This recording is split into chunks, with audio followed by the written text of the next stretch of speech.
বন্ধুগণ, প্রথমে এই ভদ্রলোকের সাথে প্রেম করতাম আমি। তখন মনে হতো কবে আমরা একসঙ্গে শুবো, খাবো, থাকবো, ঘুমাবো। আচ্ছা, তারপরে বিয়ে হলো, তারপরে আমি আর আমার সোনা পাখি। তারপরে মনে হলো আমাদের দুজনের মধ্যেখানে কবে একজন আসবে। তারপরে এই যে এই বড় উস্তাদটা এলো আমাদের দুজনের মধ্যেখানে। বেশ ভালোই।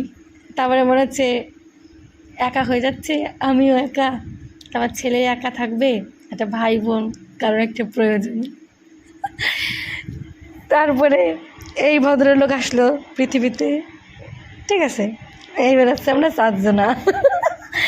ওই যে একজনা, তারপরে এই যে একজনা, এই যে একজনা। তা ভাবেছিলাম তাহলে পরিপূর্ণ সংসারে যে ভালো লাগবে।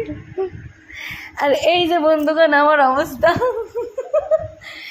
এই যে আমি আর একখানা ঘুমের চয়ে পাল্টি দিলে পরে পড়ে যাব। এখন আমার যেটা মনে চায়, সত্যি কথা শোনো স্বামী, এই যে তুমিও শুনে রো, এটা মানে যখন মনে চায় তুমি ইনি সব করে ঘরের তো বার করে দিয়ে দুই পাশে দুইখানে কোলবালিশ দিয়ে ফ্যান চালাই বসে না টানায় পুরো চিৎকালায় পড়ে তাই সারাদিন ফোন টিপবো, ঘুমাবো, খাবো, ঠিক আছে। এই হচ্ছে আমার এক্সপিরিয়েন্স বন্ধুগণ। তোমাদের এক্সপিরিয়েন্স কি তোমরা শেয়ার করো আমার সাথে।